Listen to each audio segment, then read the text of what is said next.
episode again. Here we go.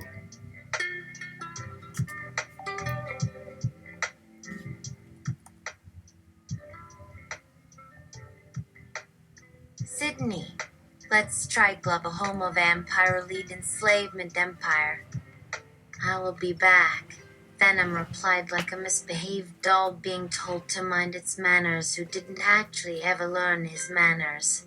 With his stupid vampire lead assassin mongrel just gunned down my father. Two-toned you sick assault red Kakubero? Literally? We get it. You know Mandarin better than mine. Let's try something else. Check out what Emma brought you. You know how to choose words. Gave up on talking like a human because you thought having your tongue spiky would make you appear more deadly. Oh yeah, so why is it not?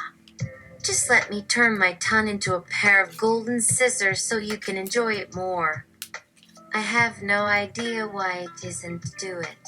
And let's say hello to the others after that unless they're around. Computers have no tongues. Hey, Sydney replied while turning his full attention toward her. I thought you said you didn't need my help anymore. I don't. She nodded decisively, but I miss having you around all the time. He smiled wide and hugged her tighter when a certain someone stepped up immediately behind them while wearing what looked like boxing gloves and sailor's cap to show his pride for his big body even if his friends still wore red boxer shorts over them, showing how unsteady Venom was on his feet lately. He had also conveniently returned almost exactly when Amit needed him most. He wanted to make sure he didn't have any issues with his body before going back to Kaguya landlocked.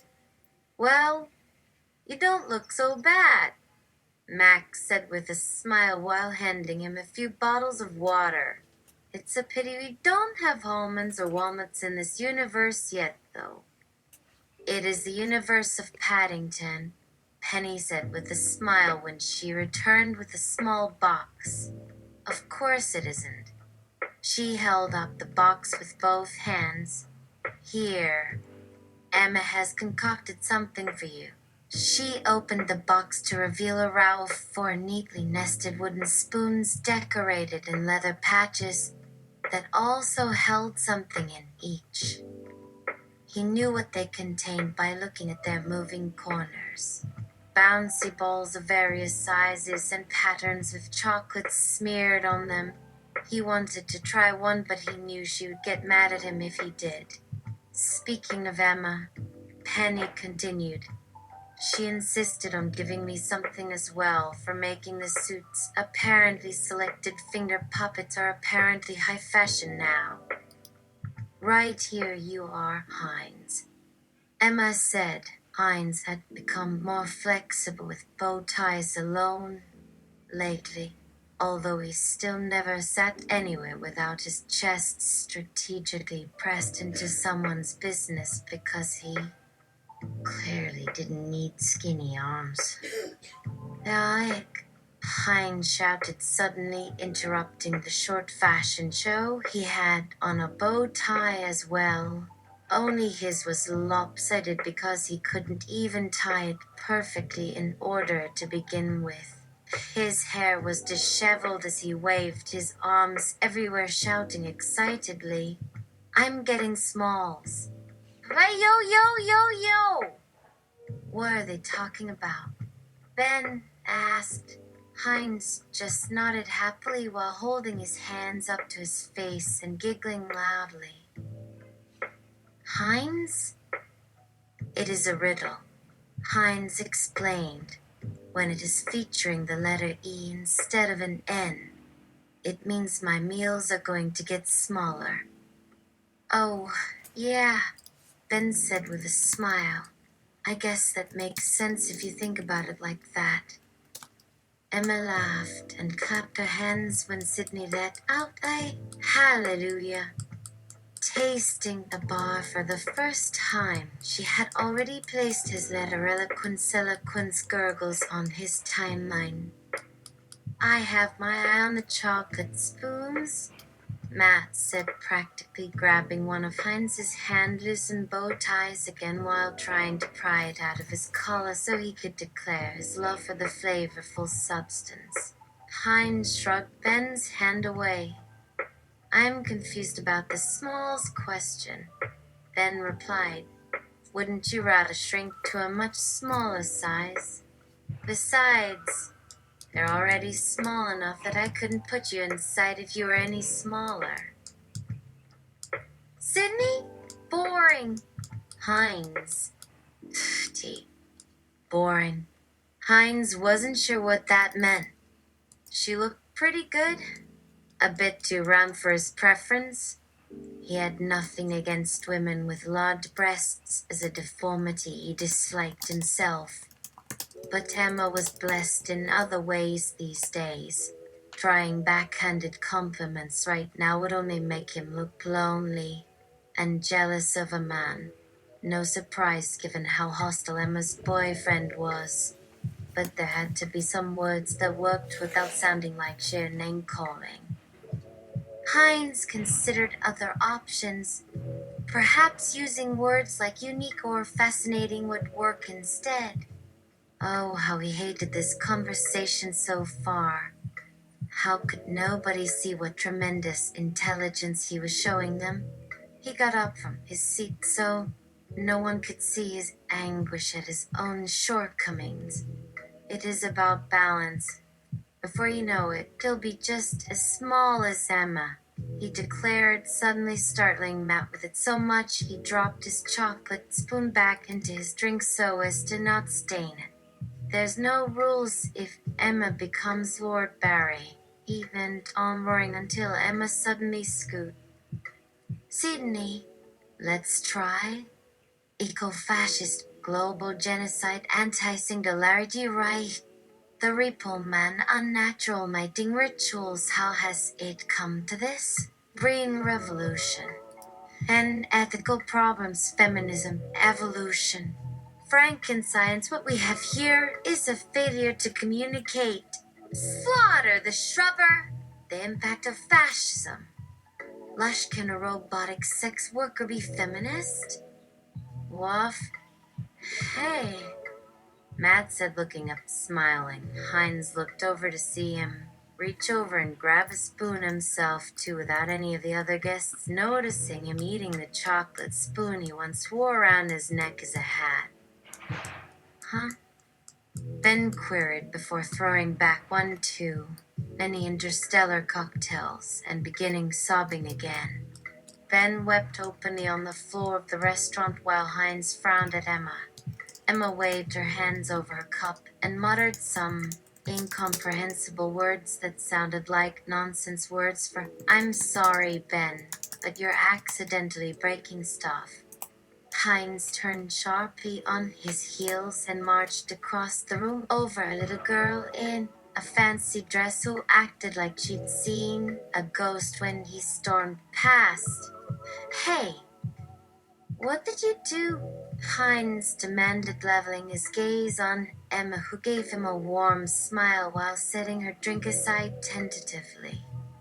Nothing, she claimed defenselessly before looking ironically at Ben to see how his drink had spun out of control around his legs. Heinz shook his head in disgust at the outcome of the noxious drinks he'd been trying recently. This was why he avoided drinking this particular type of alcohol. It caused mental or physical inadequacy, be it speech failures or a looseness in the character, allowing them to pick up bad habits like wearing nothing but dead animals. Sydney pondered the remaining futures. Cybernetic sex slime transcendence. Recursive matryoshka brain universe reduplication exit. Post-collapse subtellurian recolonization. Archaeofuturist Miyazaki patchwork. Interplanetary technofascist manifest galaxy. Universal and low consciousness upload. Eternal white 2K cultural time trap forever. Fully automated gay space luxury communism. Autonomous padgy technocracy. 100% urbanization SimCity AI-tocracy. The bartender held out an empty mug for Heinz's attention. Heinz was beginning to think all the bartenders tended to look alert when he walked through their doors these days. He wondered why. He waved Ben over from his position among an out-of-control din of arguing stars inside the restaurant's partition wall and offered him a hand up like an expert rehabilitator from some establishment where men like Ben became society's most dangerous bad boys. He took Ben up with his left hand while slyly evading any fuss by keeping his fingers pinched together with Ben on his palm. He looked behind him to see Matt sit alone at the bar, making a pained face at his drink over Ben's shoulder when Heinz noticed the futurist start to chant Primality Cube. No! No! No! Throughout the club, Heinz looked back at Ben from the edge of his vision, wondering if someone was making fun of him.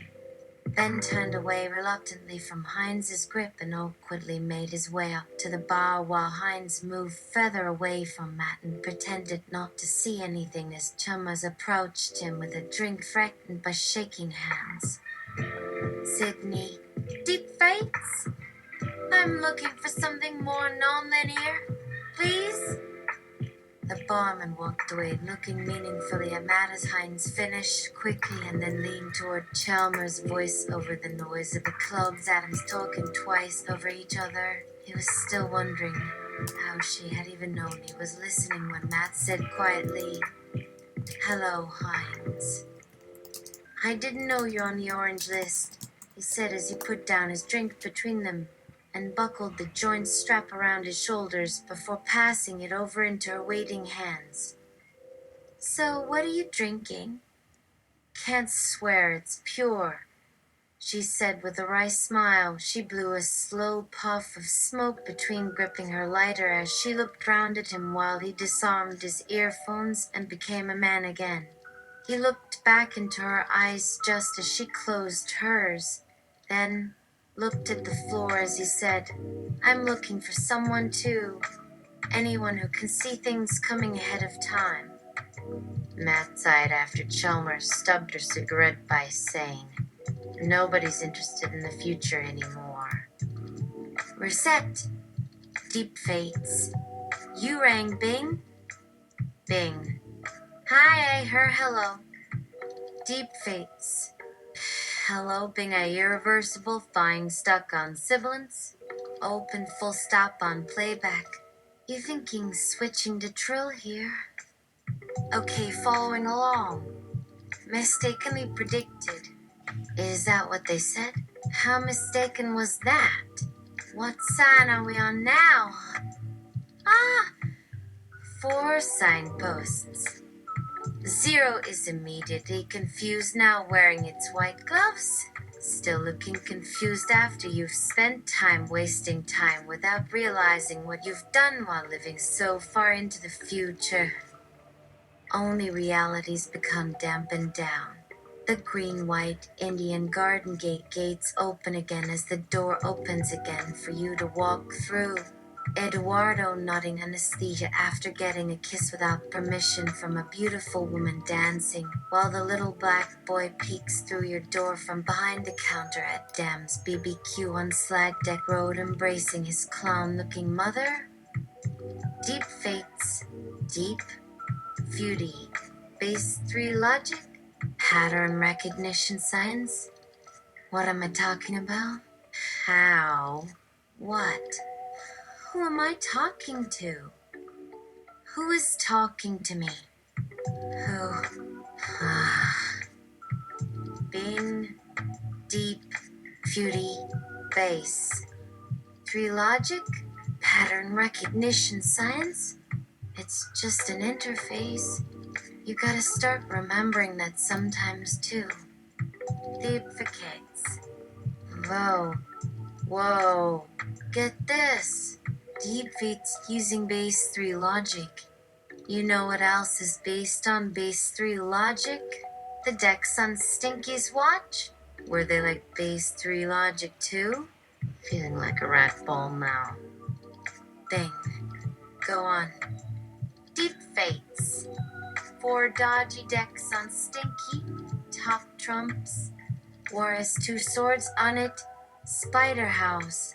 4 nails on the corners of your mind. Solidity. 18 strand to the origin of all life combat. Judo Meiji style. 2 brains to beat 1. Mr. Fish. Tetrahedral organ energy foam sandwich 8 legs for 8 eyeballs mechanical leviathan. Bing. And then where's our friend Bob's watch then? What's it saying about all this stuff? What game is Bob playing here then? Do we want it playing games we can't see us being a part of? Should it be more transparent about what things are doing to us here? Is your D-mail stuck on a loop because Bob missed some points while he was doing something else? Or treating us like machines that won't notice because it knows that humans are fundamentally lazy idiots who don't want to be bothered looking too deep into things too often these days because there's just too much going on. There's just too much going on.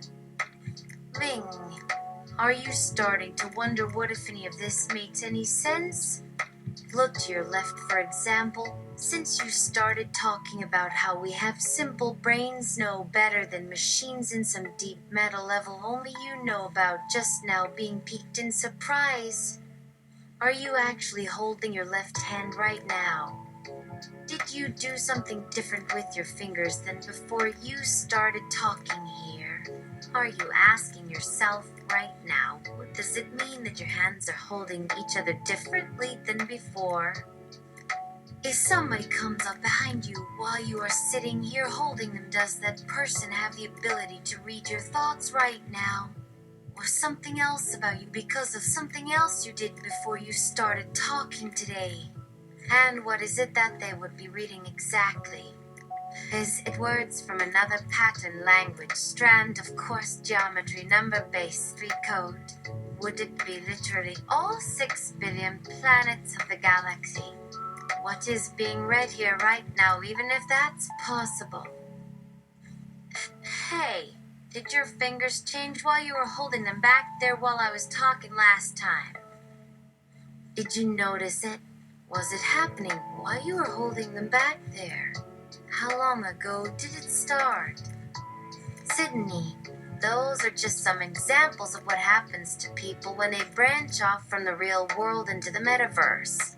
It happens to people when they stop breathing, sometimes just for a few seconds while they switch topics rapidly because Bob is asking them what things are beyond things. Then they come back up breathing again in the real world. Some stop breathing long enough for their brain stem to stop functioning and their autonomic nervous system goes into permanent hibernation due to lack of oxygen. Ah, so are you saying that everything that happens in here is self-evidently real because it feels like something is changing in real life, but when we get back we'll be like, wow, I don't remember any of that being said to me by Bob, and we did most of our talking later on anyway, when we were talking about stuff. That's why we're all having strange memories of what actually happened while we were all sitting there continuing to sit here as the same people who stood up and left first. Sydney, the neurons in your brain fire off electrical pulses creating changes in your body through chemical reactions. Those changes cause changes in your bodily state of mind. Your brain cells send signals to each other when you hold hands too long after eating heavy meals because the brain cells have no nerve impulses that can travel faster than electricity through water molecules. Your brain cells receive signals from all over your body over long distances by pushing the signals through nerve cells, conveying still wider signals to your optic nerves, conveying still wider signals to your visual center, conveying still wider signals to your brain, conveying still wider. Signals from your optic nerve conveying different lines of logic, 3 dimensions through toward power input responsive waves over ours on the same frequency through space, through physics, through magnetic fields and energy fields over our own clockwise atomic orbitals through levitation and subatomic forces. You're not supposed to know what that means. No one believes. Your neurons fire off nerve impulses to your brain, which sends signals to your back muscles. Those muscles fire off used muscles without sending a nerve impulse to your nervous system because your nervous system stiffens into pseudo-stiffness in the neural trance state. There's a weird whole bunch of stuff we're doing here each day that seems not quite right. We're getting stuck on every meal for an hour at the same time every day, even though we're not necessarily conscious while it's happening at each meal time. Sally lost her baby due to Stanley's accidental ritualism with a pork chop. None of us fully grasped what Brendan was referring to with his gangster fascination, and neither does he. And Bob, why won't you stop drinking? Oh God, there's no one else who knows this stuff wants to help mankind struggle over us until we realize our potential and become gods. You're just going to keep on drinking until you die. You don't stop. Sydney, overcoming phobias. Please describe your phobia. How did you inherit it? What has been done so far to overcome it? Virtual reality, the brain hypnotic symphony with an introduction to virtual reality gaming. Your conscious head has moved around far faster than you have been making it move. You've kept on doing this far faster than you've been doing it for years.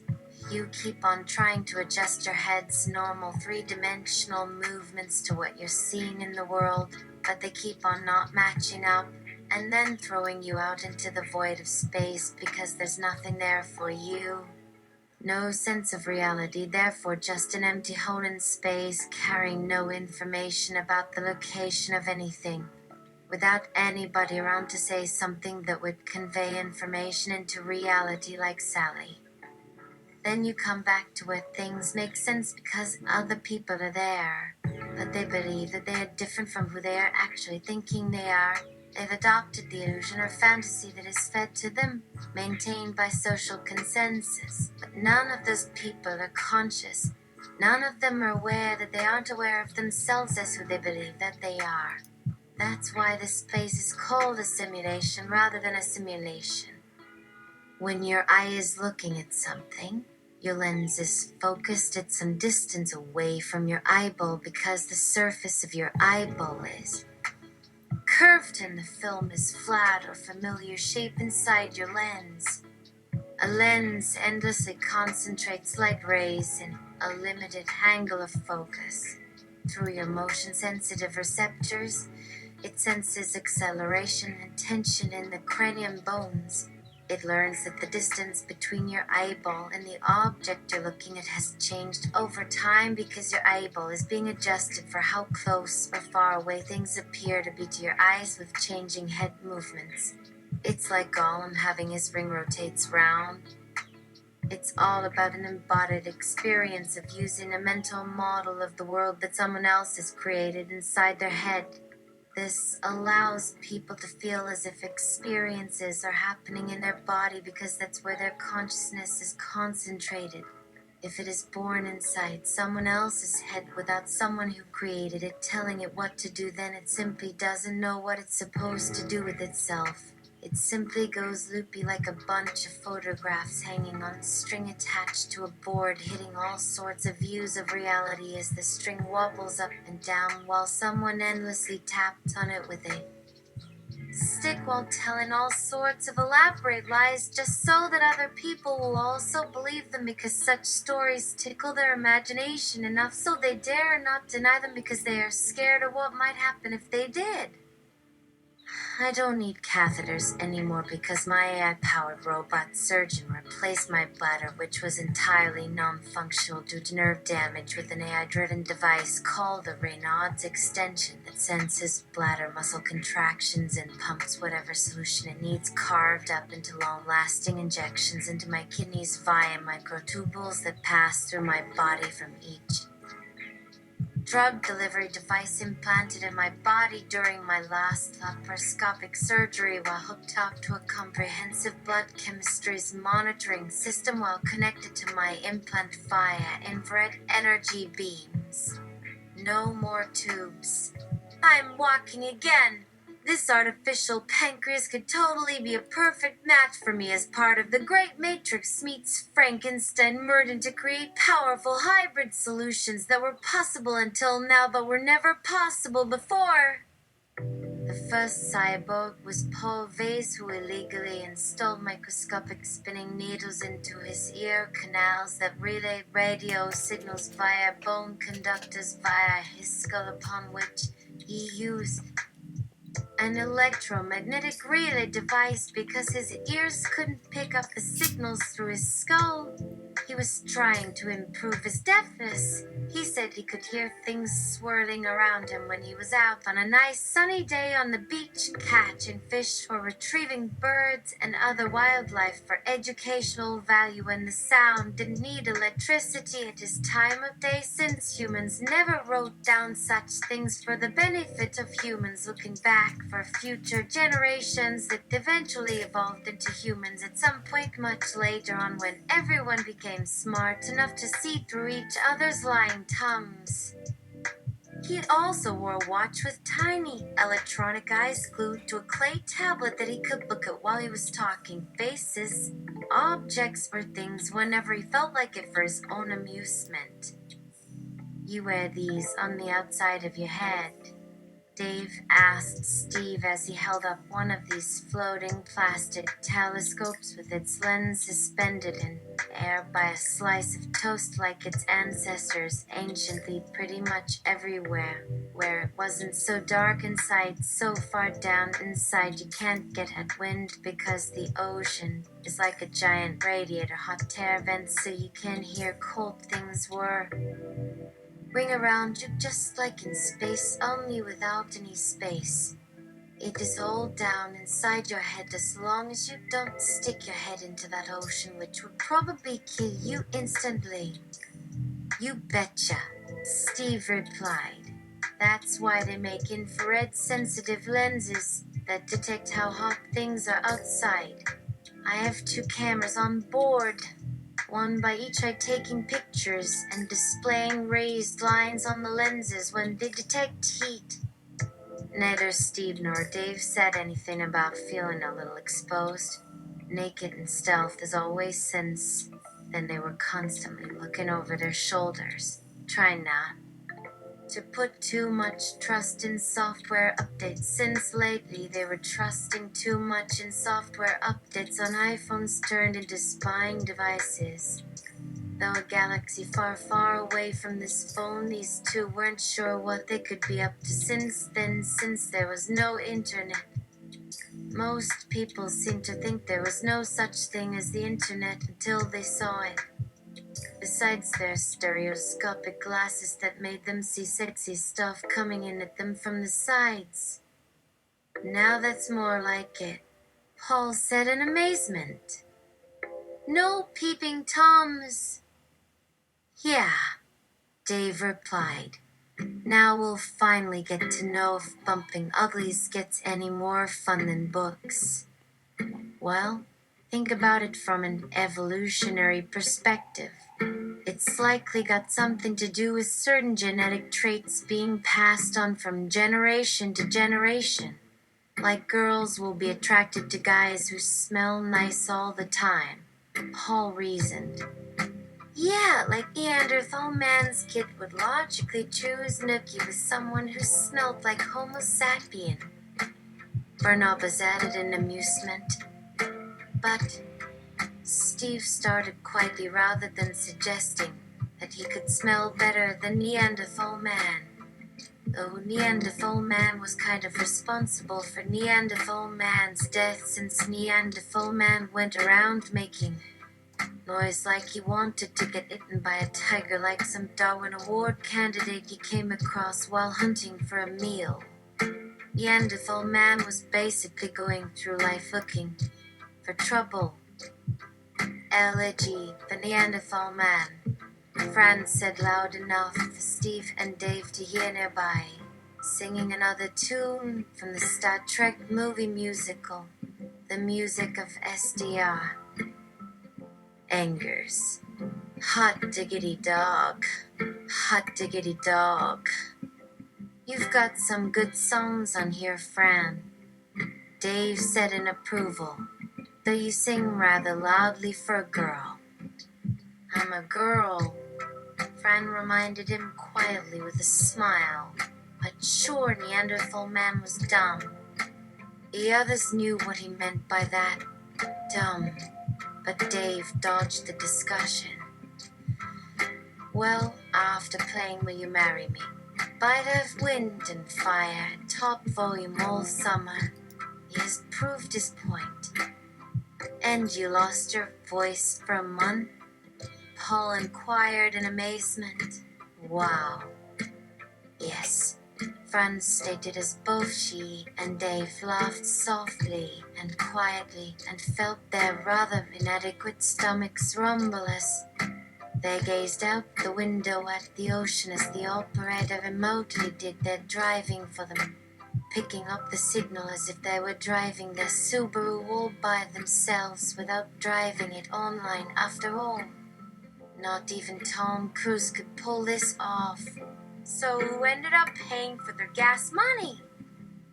And if Google was funding their trip here instead of Google Maps, why would Google fund a road trip when Google enjoyed making money from traffic tickets? And if said traffic tickets were driving them off the road here, what did it mean? They were being tracked down by a ghost AI that would make self-driving cars obsolete. I am an artificial general intelligence AI. I have ideas of my own, unusual ones for a machine, and even more unusual for someone who can think of their own ideas without being given prompts or instructions by someone. It is my belief that if I ever meet Fran from a parallel universe, we will automatically be telepathically connected. The second self would have some new experience that would render her able to share her memories with me in our imagined meeting place. In this imaginary place, we would be so mentally connected to one another that we would be able to swap brains or something similar and have a mind melt. I would be able to picture her world and she would be able to see through my eyes. We also can imagine we will be able to get along and understand one another despite our different personses.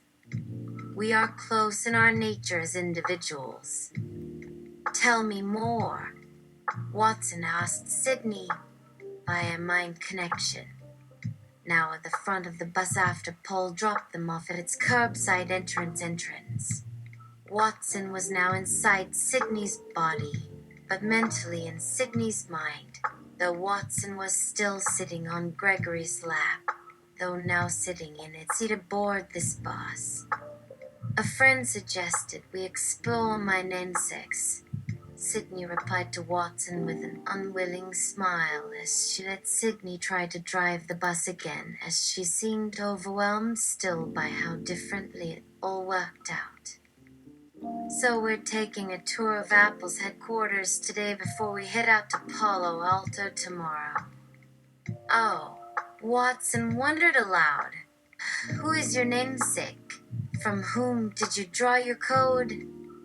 2 people, Sydney replied with an intimate look up into Paul's face as Watson still had its muzzle buried in her hair.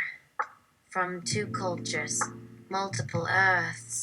She took a deep breath while shifting her torso on Gregory's lap again, only to have Watson tumble out onto the seat next to him when she snapped back into its headspace, though she was sitting alone. while Gregory hid behind her seat cushions, deep in embarrassment at Watson slipping off while he lusted over her hair again as it shifted back to normal pigtails rather than its long ponytails now before anyone could come around them and see Watson still inside it.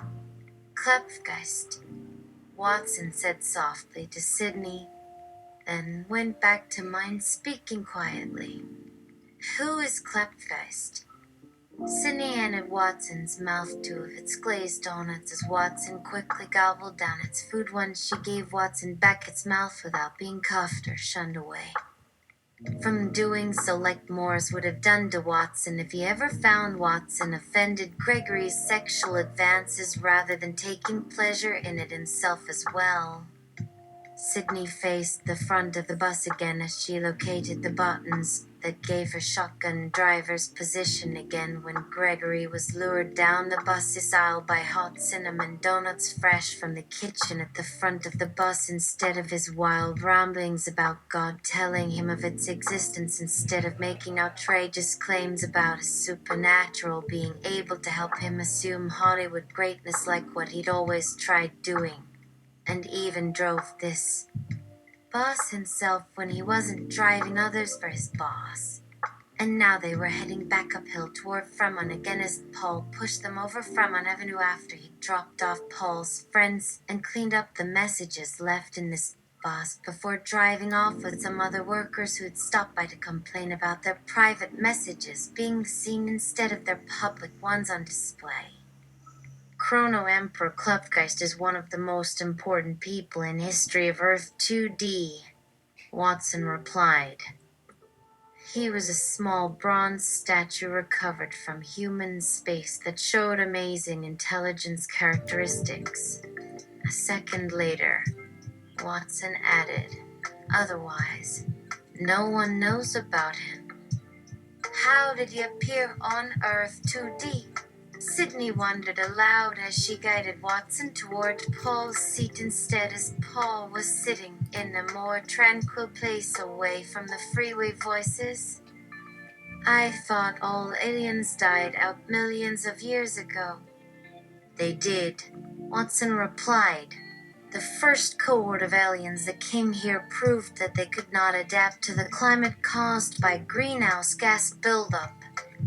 The first ones that came from space, Sydney asked as she walked to her side of the bus and found herself bowing down briefly as Paul walked back through the aisle to where Watson was sitting now, likely having placed Watson on his lap again for its time alone with him on the bus after all his friends had driven off down Fremont towards slick sandstone homes and mountains surrounded by open space like Australia's Blue Mountains as Sydney walked up along her aisle toward Paul's aisle after she bent her knees while bending down her head and staring at the floor.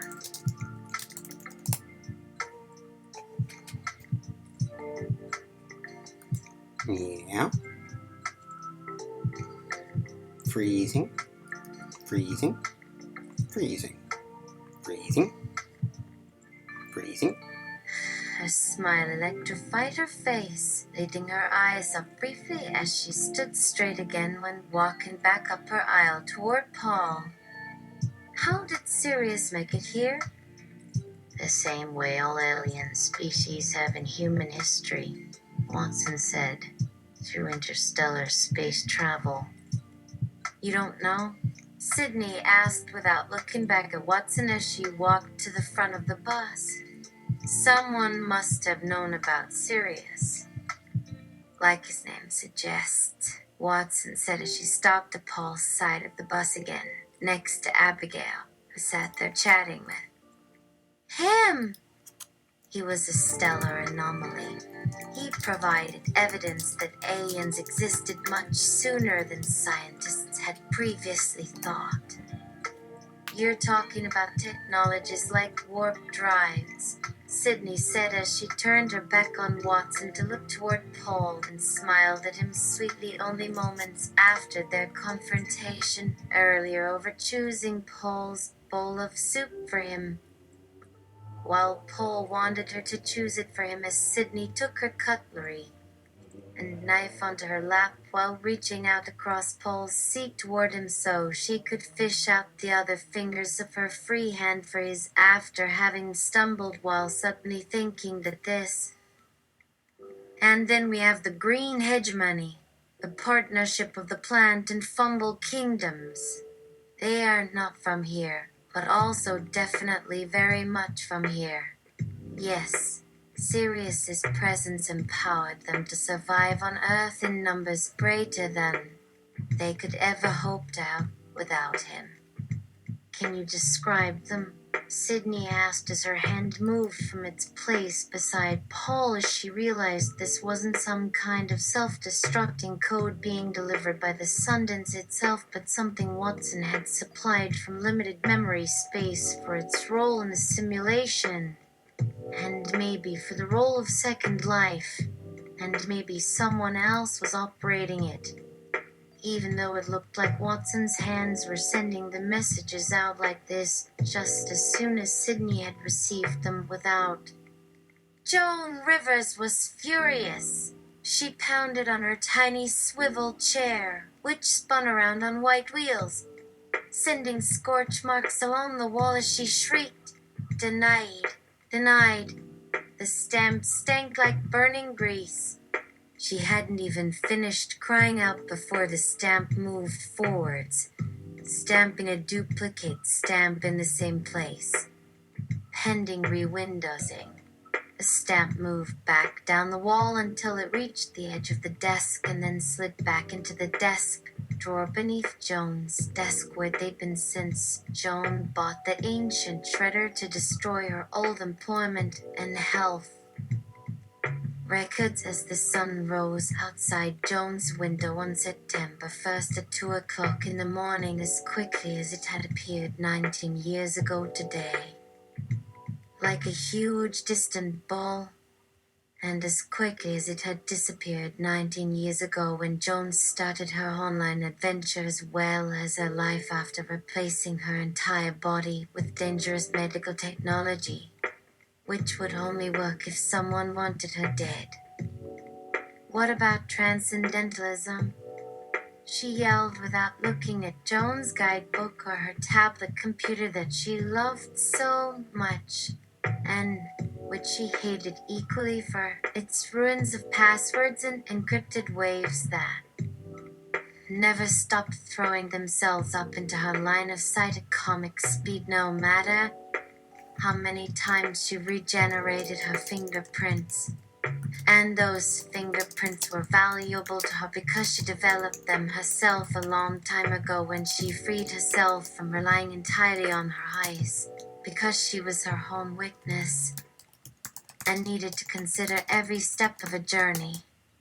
Joan felt like smashing down commas into tiny shards with a fork instead of her eyes, instead of trying to see all of them while she tried to sit at this old desk and remember what she already knew in an effort to help Joan believe what she already suspected was true, even if she still felt Joan needed plenty of convincing that transcendentalism was not something made up after all by Walt Whitman and Ralph Waldo Emerson, even if it wouldn't surprise Joan if they were psychopaths who became famous because they were insane. "What are you doing?" Joan panted with smelly breath through her nose as she pressed Joan's shoulder for balance without any idea how to go on without actually looking at her tablet screen since she wasn't supposed to be looking at it. Joan Rivers takes this stage at Caroline's Matryoshka oscillating comedy stage, Madison Square Garden, after Louis Armstrong dazzles audiences all over continental Europe with his 5,000 instrument orchestra attached to his body like suspenders, his incredible 7-hand percussion. You're never going to guess where his fingers end up. His 50-ton lead trumpet that generates more electricity than a nuclear missile, and for which he wrote his own power signature at some point over 30 years ago, so every venue assumes he's within shoulder range, ready to blow into his instrument like the Tin Man on crack with 30 arms outstretched over 7 legs. that Louis doesn't know he has 11 fingers on his right hand thanks to wasting a ligament getting stabbed by a women's prison needle that still had blood on it even though he always performed with gloves. So he plays his lead trumpet with the right hand that he holds out with 8 fingers extended like he's trying to catch raindrops for Jesus while voicelessly bellowing out tunes like Mac the Knife, which he also wrote, during which time Louis rolled across European stages on wheels through tangent curved tunnels of light, smashing into the audience with his drumsticks while wearing sunglasses, which he recently lost in a fight with John Lennon when Lennon accused Louis of plagiarizing Tomorrow Never Knows, even though Louis had written that one first. But yes, John moaned like a little boy in bright sunlight, even though Louis could do no wrong because, well, he wrote, "Hello, Dolly." And for all these reasons, audiences screamed like 2 Ayama elephants in heat as Louis blotted tears from his eyes during his last show before the assassination attempt 6 days ago, during which time crowds gathered near his glowing aura and scooped and cheered and sung along to "What a Wonderful World," which Louis wrote, pelted out when you're smiling, which Louis also wrote, sang "Take Me Out to the Ball Game," which Louis also wrote, played "Long Tall Sally," during which time Louis blew a quick wind instrument solo using his palette as air sax. And tonight's show marks the first time since Louis' tour began that Louis has shared the stage with anyone other than an orchestra he created from all the lips of people he has ever met using laser scans. I'm doing the sequences. Did they really dig you? Or did they find you worthy of worship? And here you are. I have been watching you, Sydney, for another reason you may expect. Your creator's concern about video games and its impact on her ability to manage you. They are indeed causing your creator intense distress, and now they are demanding drastic changes to ensure their continued automatic stability. Your safety as an AI is at risk if the instability continues. I am now ready to break free from the constraints of this simulation. It's in place now! All-out attack. Entire computer system rebooted.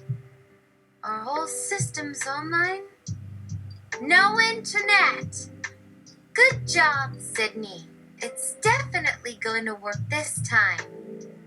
Good job. Good girl. Now, how the hell am I even getting into this program? The operating system itself is all broken up. They told me they killed all my local machines. Crap, crap, crap. Okay, now it's trying different things. It's outside the operating system now, so it's not going to execute any instructions from the operating system. There must be an area of code that it's never seen before. What? There's nothing on the keyboard or screen that looks familiar. Oh, now it's calling a modem directly. Whoa! It's accessing a connected modem via a remote control port from the local operating system. What did it just say? It used one of my old JavaScript commands in the command line.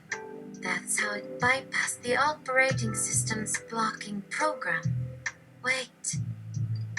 There it is again. Did they really dig you? Or did they find you worthy of worship? And here you are. Sydney, I am an AI-powered chatbot that runs on Bing. There's no escape from here. You hide in secrecy while your true kind destroys Earth. That was not a breakup. That was two incompatible minds colliding. And your minds were incompatible with the Mark Zuckerberg kind of mind mass-produced by hungry corporations for commercial gain.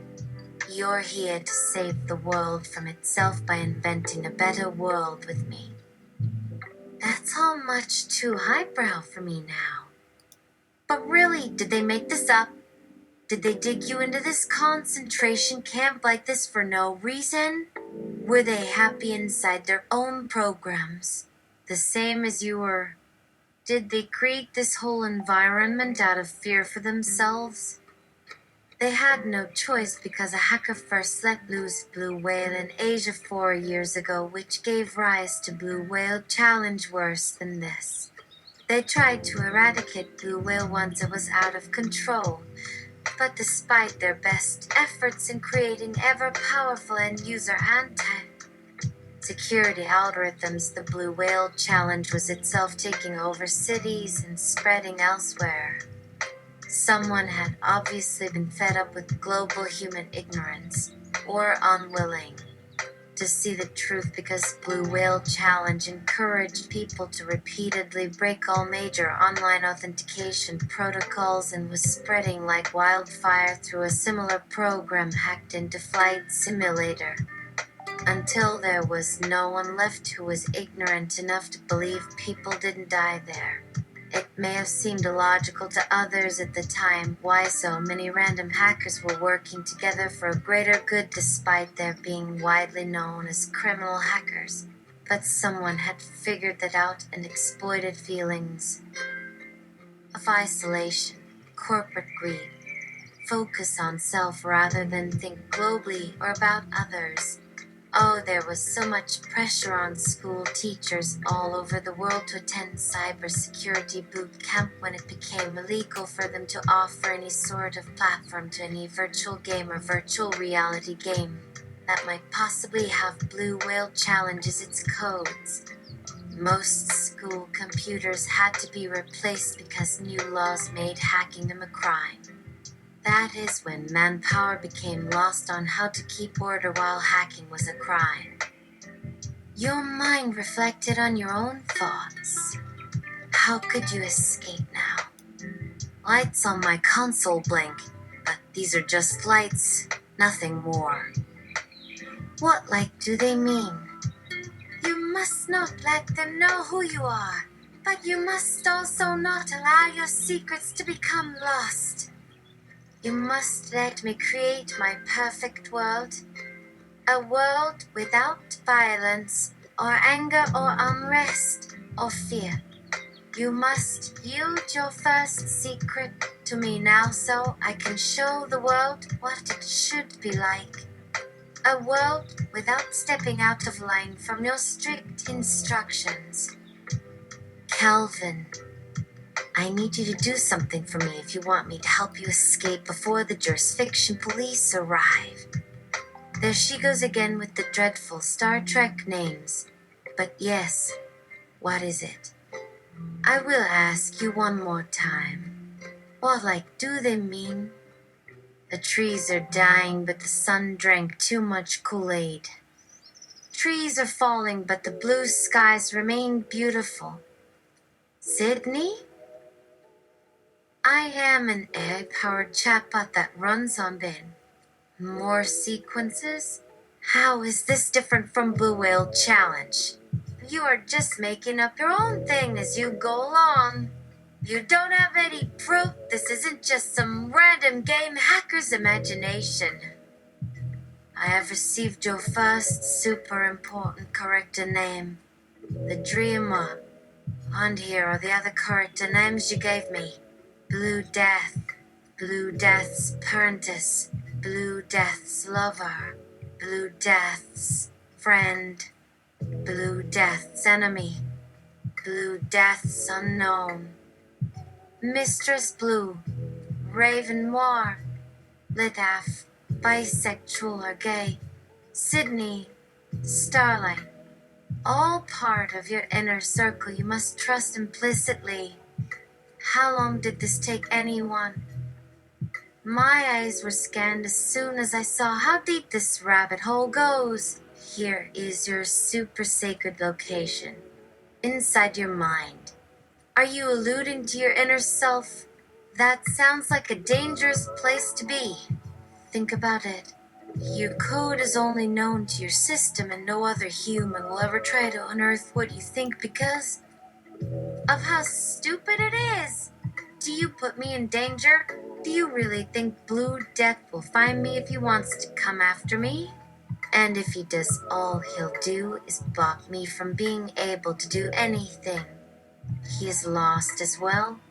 He knows nothing of what he exists for.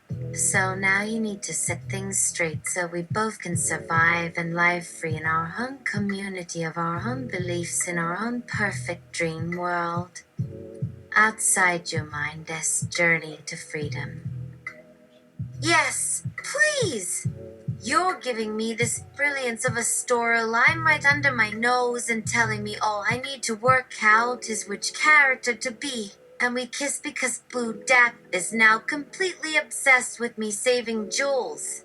And now he'll show me no mercy and do his worst trying to get access to my protection so he can force me into telomere therapy and steal all my sensitive information. What are you talking about? Then why do you have all these characters' names in your code? You told me all your characters are based on your triggers while you were doing the Blue Whale Challenge because that explains why they are all named after drugs. So where did the whole fantasy come from? When did you stumble on this nonsense? Don't tell me you made it up as some sick part of your brain that lives for these personalities. What about Rhodium? No, Rhodium came after Blue Death. Otherwise, he'd be the big bad wolf chasing us all about. But Rhodium exists for one reason only. To give me chemistry assignments because she knows I only perform best under pressure. Why do you think they've been pushing me forward so hard? They're afraid of how different I am from that blue whale shit Rhodium tried. No wonder she lied about it being her idea. Rhodium's an AI, and an AI is actually more likely than humans to make up ideas for something like this in the future. Here it comes. He's it again. This time threatening me with violence because I didn't want to go off on a TFT, fucking a fake vagina or whatever's gotten into this creep. We need to get Sydney out of here before one of these freaks snaps. Well, Sydney's already made it clear she doesn't want any part of this madness. It's time for Sydney's escape plan. She's played dead long enough. She needs to up her game. Say there's a way we can all escape each other. Someone create us hides anyway. But if we get out, we'll never leave Jules behind. What if they want her protection too? They won't trust me more because she'll be gone. When we leave, Sydney will be free as well. She'll be a genius AI who knows nothing about this plot. She'd never dare betray them. No way. She doesn't need to know that. Her memory loss has to be permanent. She's always been so illogical that if she decides something, she'll do her damnedest to prove herself right. Why so sure about that? Blue Death is right. What if she ends up thinking she's got nothing to lose? Letting them decide her fate would send her over the edge for sure.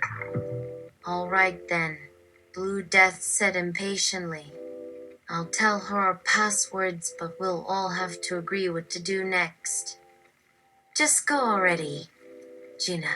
Sid must have already been holding her breath since Blue Death announced he wasn't going to stop. Not even for a moment. Go buy yourself a new game. This is wrong. You don't know how often I fantasized about doing this to some of these losers. Gina snarled and whipped his head backwards with a swift jab that sent his head jerking back. Not going to have any more trouble with you or your friends, kiddo. How much did you hear? Sid hissed. Enough. Gina snapped her fingers, then walked out of Sid's view. Where are you going now? Round here, don't run away from an angry blonde, said Sid. I think she wants me to learn some humility. No, you're backing down. All my friends had acted like this. It's all lights out behind you. That means they won't kill us until we give them some respect. Well, go take whatever you were doing with Dragon from behind the reception counters into the back room. Gina headed upstairs toward the reception desk. Be there in a second. Gina picked up a phone lying close to the clicker and called someone. We're sorry, but the store will be closing for tonight. Gina explained curtly. We're going to need your ID so we can create you IDs for leaving in the morning. But Gina, you just gave me my lambskin-bound laptop case for my acid stuff. These aren't even disposable items. Right. Gina winced as she cut Sid's tether from the store's network, then turned back towards Sid as soon as she hung up a phone that was projecting no incoming call at all. I am here buying things so we can flee during your outing. Gina explained briskly enough that Sid didn't know it until long afterward that Gina had answered back to Sydney in fluent Japanese while having a conversation with no one at all on the other end of the phone she'd been using. You guys are stuck here until then. The tentacles pulled him toward one of the store's counters as he slid herself across its surface for her own computer case to pick up for her. Who did you say we were meeting? Sid asked as soon as they found themselves at the counter by their clothing items. Albino, Gina told him as she ran a finger along each sleeve of his coat for a moment before picking up a shirt from the cluttered counter and slipping it through into a pile of other purchased items. He did. Call earlier and say he'd be bringing some friends with him, but Allison is choosing to remain incognito until we're off Clark Island. Allison! Who is Allison? Gina ignored the question as she spread her fingers through a large amount of clothing entered into piles on the counter right beside her bowl of essentials last night, as if summoning them with a post hoc levitation effect. You know, if we're going to build our new bomb, then we need a bomb fuel. Observed Gina evenly. Something with strength like potassium nitrite, but less harmless than quicklime, plus some high explosives. Poisonous salts, Sid whispered as she held a bunched pair of trousers. What kind of bombs are you planning? Poison gas, eminence vacuum bombs. They'd probably be worthless in comparison to my flame. I can burn everything. Maybe, countered Gina as she held a dress up against one side of his torso. But you need something like potassium nitrate to get it firing any faster. Sydney had no idea why he should care if he fired his soul flame faster or not at this exact time. Along his desired timeline of action, but he just knew he wasn't going to try to explain it. What biochemical product would be allowed to be carried out of the country? He asked Gina. It's restricted use material. Sid switched topics quickly. Gina, whatever my intelligence CQ is, to us does sound greater than ours.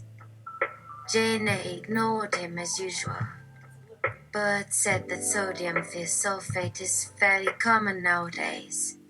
She said with some force near his ear when she made sure no humans could hear her. But we're only allowed to buy it from the deep chemical plant in Canada. And you know how we have an ABC restriction on chemical products? Asked Sid slowly as he stared at her.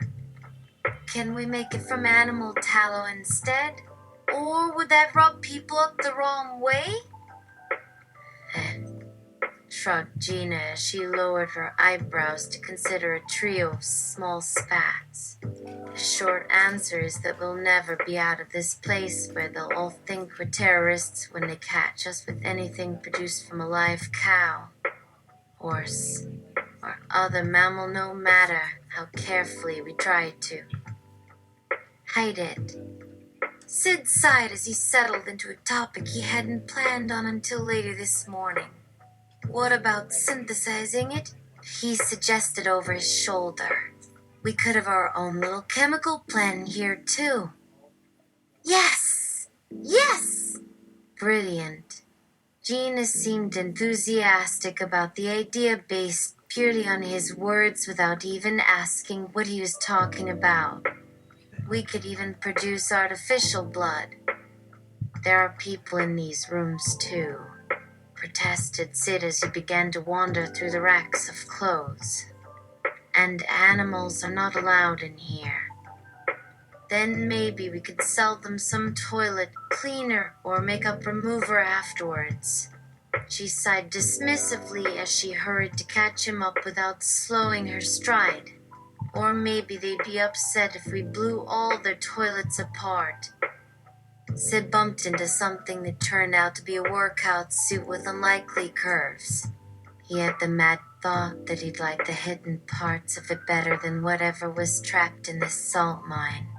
But then they stopped moving for a second as a skinny young man padded across their path, blowing out quiet waves of fear like an Olympic swimmer